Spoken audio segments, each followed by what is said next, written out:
कसा असेल अपेक्षित ध्येयप्राप्तीचा रोडमॅप? उद्दिष्ट आणि ध्येय हे प्रत्येकजण बाळगतं, पण तिथपर्यंत पोहोचावं कसं हे कधीकधी उमजत नाही आणि जरी माहिती मिळाली तरी त्याचा अचूक मार्ग काही सापडत नाही.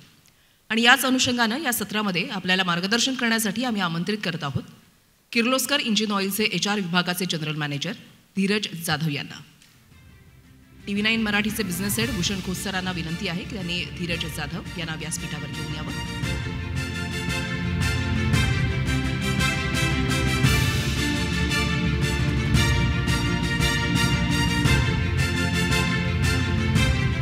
खोतसरांना विनंती करते की त्यांनी धीरज जाधव यांचं स्मृतिचिन्ह देऊन त्यांचं स्वागत करावं.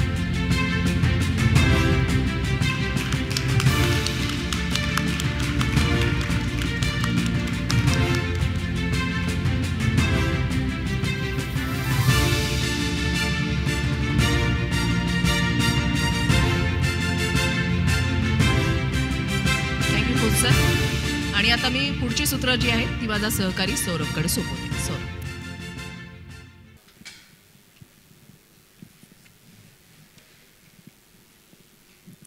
ह्युमन रिसोर्स डिपार्टमेंटमध्ये तुम्ही इतके वर्ष काम करत आहात. आजपर्यंत हजारो कामगारांच्या रिक्रुटमेंट प्रोसेसमध्ये तुमचा सहभाग होता आणि खूप जवळून तुम्ही वर्षानुवर्ष ही सगळी प्रक्रिया बघितलेली आहे. पण सध्याच्या काळात कुशल कामगारांना भरती करताना नेमक्या काय अडचणी, काय अडथळे येतात?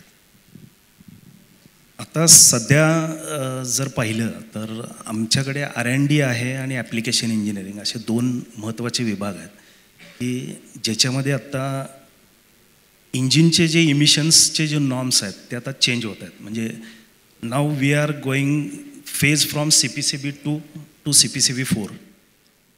तर हे करत असताना आत्ता जे काही इंजिनियर्स आमच्याकडे अप्रोच होतात तर त्यांच्यामध्ये जे काही ॲप्लिकेशन इंजिनिअरिंग आणि रिसर्च अँड डेव्हलपमेंटसाठी लागणारी जे काही कॅपॅबिलिटी आहे किंवा जे काही बेसिक नॉलेज आहे म्हणजे ते आता सध्या उपलब्ध नाही आहे. त्यामुळं आत्ता जर बघितलं तर साधारणपणे ॲप्लिकेशन इंजिनिअरिंगमध्ये आमच्याकडे किमान एक 8 ते 9 jobs still it is available. तसंच तीच परिस्थिती R&Dमध्ये आहे. R&Dमध्ये still we are facing skill issue. ते साधारणपणे तिथेसुद्धा आमच्याकडे 8 ते 10 इंजिनियर्सची सध्या रिक्वायरमेंट आहे. आणि बेसिकली ज्या वेळेला आम्ही कॉलेजेसमध्ये कॅम्पसला जातो म्हणजे we are doing so many campuses across India. तर त्याच्यामध्ये एक बेसिक जो काही डिफरन्स असतो म्हणजे what is mean by diesel engine आणि IC इंजिन याच्यातला फरक स्टुडंट्सना सांगता येत नाही. म्हणजे this is a lack of their practical knowledge. आत्ता मग आमच्याकडे दरवर्षी साधारणपणे 50 एंट्रनशिप्ससाठी स्टुडंट्स आम्ही घेतो. आय एम टॉकिंग अबाउट कोल्हापूरची जी किर्लोस्कर ऑइल इंजिन्सचं जे युनिट आहे त्याच्यामध्ये आम्ही दरवर्षी 50 स्टुडंट्स एंट्रनशिपसाठी घेतो. आता सुरुवातीला आम्ही कसं करायचो की जे कोण अप्रोचेस होतील म्हणजे कॉलेजेस त्यांचे आम्ही पहिल्यांदा शॉर्टलिस्टिंग करायचो. मग शॉर्टलिस्टिंग केल्यानंतर आमची जी काही असेसमेंटची जी प्रोसेस आहे त्या प्रोसेसमध्ये जे काही सिलेक्शन होतं त्या सिलेक्शनमध्ये फक्त काउंट राहायचा आयदर 4 or 5 स्टुडंट्स.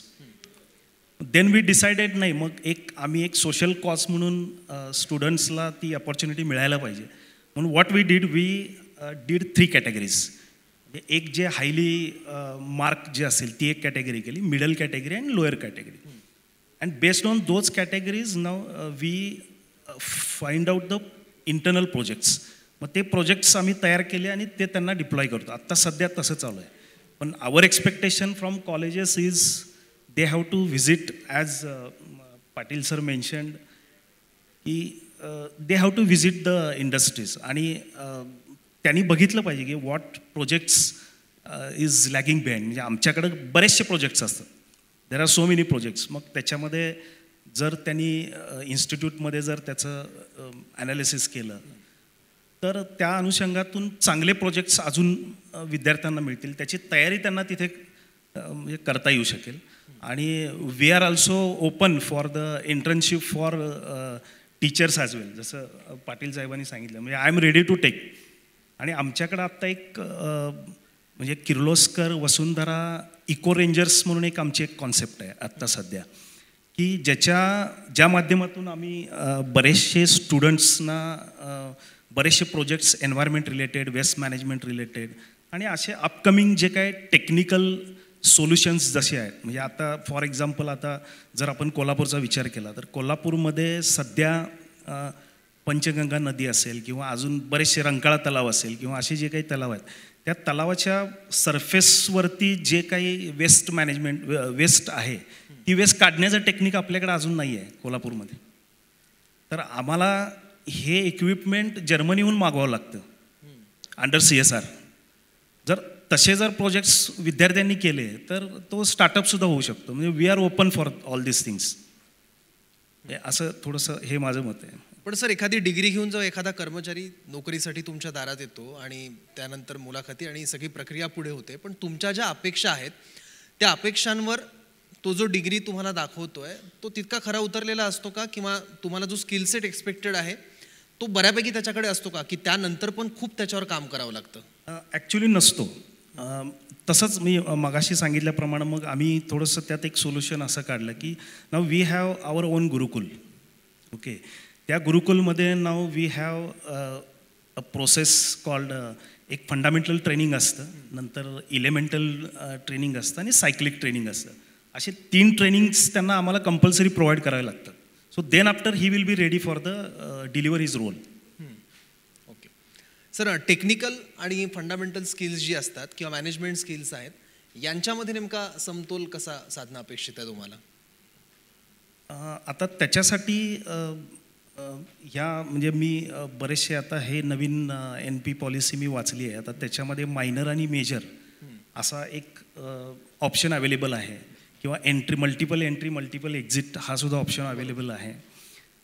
त्यानंतर आय थिंक 6व्या वर्षानंतर त्यांना व्होकेशनल ट्रेनिंगची सुद्धा कंपल्शन त्याच्यामध्ये केलेलं आहे, which is good for the industry.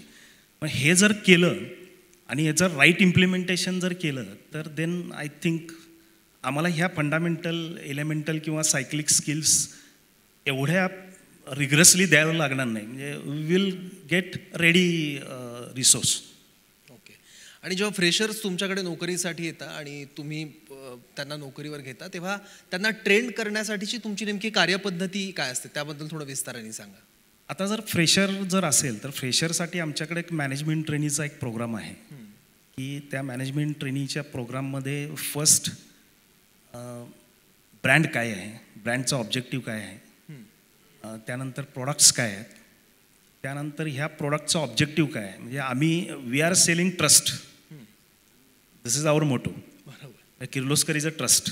We are selling trust, we are not selling engine.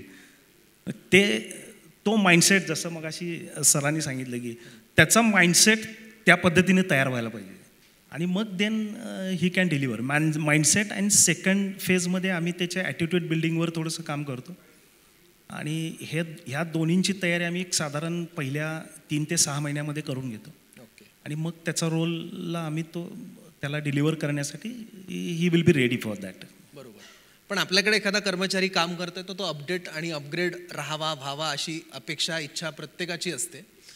तर नवे कर्मचारी असतील किंवा विद्यमान जे आता काम करत आहेत ते कर्मचारी असतील, तर त्यांना अपग्रेड आणि अपडेट ठेवण्यामध्ये काही अडचणी तुम्हाला येतात किंवा काही अडथळे जाणवतात तुम्हाला? सध्या येत आहेत. आता हे जे इमिशनचे बरेचसे नॉर्म्स बदलत चाललेत.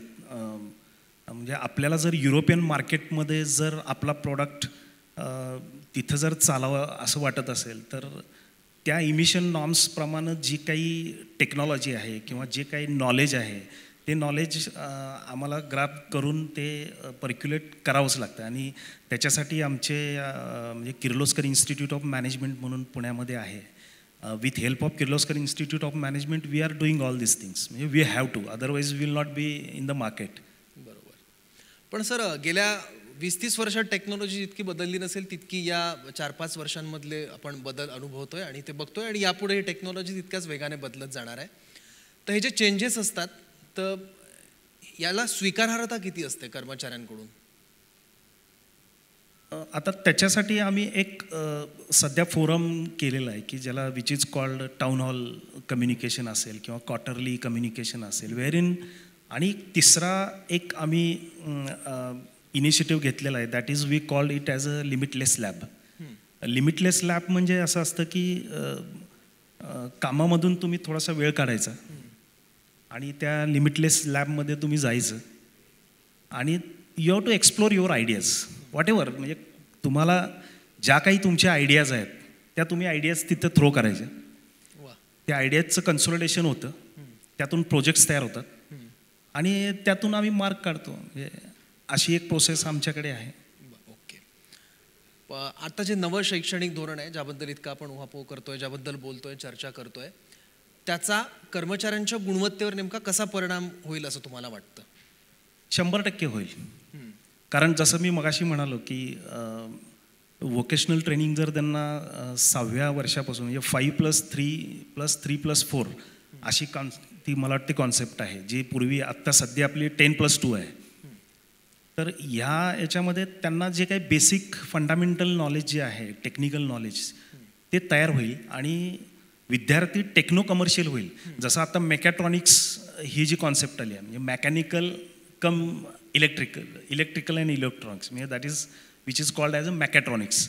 तसं टेक्नो कमर्शियल जर झाला तर त्याचा स्टुडंट्सला पण फायदा होईल आणि इंडस्ट्रीजना पण फायदा होईल. बरोबर. पण सर टेक्नॉलॉजी ज्या पद्धतीनं आणि वेगाने बदलते आहे त्या अर्थात सिलेबस तर तसा बदलत नाही, त्यामुळे विद्यार्थ्यांना बऱ्याचदा जे अकॅडमिक्समध्ये आहेत त्यांना त्या नव्या टेक्नॉलॉजी किंवा जगात नेमकं काय नवीन येऊ पाहत आहे ह्या बऱ्याच गोष्टी इंटरनेट सोडलं तर बाकी सिलेबस किंवा अकॅडमिक्सच्या माध्यमातून कळत नाही अंटिल अनलेस तुम्ही कुठले वेगळे कोर्सेस करत असतात. तर या नव्या शिक्षण पद्धतीमध्ये ते शिकायला स्कोप आहे का किंवा कंपन्यांसोबत काही शैक्षणिक संस्थांनी टायअप करून असे काही उपक्रम राबवावेत का? राबवायलाच पाहिजे. जसं आता सरांनी पण मगाशी जगताप सरांनी मेन्शन केल्याप्रमाणे की हे व्हायलाच पाहिजे. म्हणजे आता इनफॅक्ट आम्ही सुद्धा वी आर ऑल्सो इन्सिस्टिंग आम्ही शिर्के सर नाही आहेत पण शिर्के सरांना बऱ्याचशा अनुषंगानं आम्ही भेटतो. आम्ही बरेचसे जॉईंट प्रोजेक्ट्स आम्ही करतो आहे आत्ता सध्या म्हणजे शिवाजी युनिव्हर्सिटीच्या माध्यमातून आणि he is also very open to adopt. VN Shinde sir आहेत म्हणजे त्यांचंही वारंवार आम्हाला मार्गदर्शन असतं आणि जॉईंटली आम्ही काही गोष्टी केलेल्या आहेत. म्हणजे आता तशा बऱ्याच आहेत आपल्याला वेळ कमी आहे त्यामुळं पण yes definitely it will help. अच्छा. आणि अशा पद्धतीचे प्रयोग जेव्हा तुम्ही करता किंवा उपक्रम करता तेव्हा तुमचे चांगले वाईट अनुभव नेमके कसे असतात? आता शिर्के सरांचं तुम्ही सांगितलं त्यामुळे तो नका सांगू, दुसरे सांगा. नाही कॉलेजेसमध्ये एक अनुभव असे येतात की नाही हे आमच्या सिलेबसमध्ये नाही आहे, हे सिलेबसच्या बाहेर आहे आणि हे मुलांना पण सांगतात अरे हे काय करू नका. मग मुलांना जे प्रोजेक्ट्स ते देतात ते प्रोजेक्ट्स आमच्याकडे नसतात. Traditional mentality. तर हा एक मोठा अडथळा असतो. ती मानसिकता नेमकी कशी बदलली पाहिजे? आता त्याच्यासाठी जगताप सरांनी एक छान कॉन्सेप्ट आम्हाला दिली की आम्ही त्याच्यावर मी जरूर काम करेन.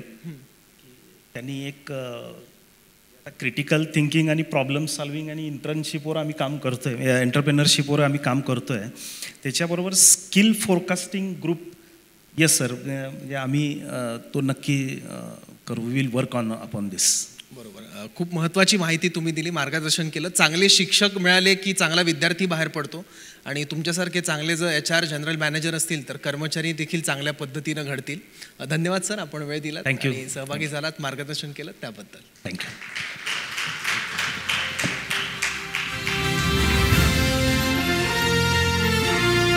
धन्यवाद जाधव सर.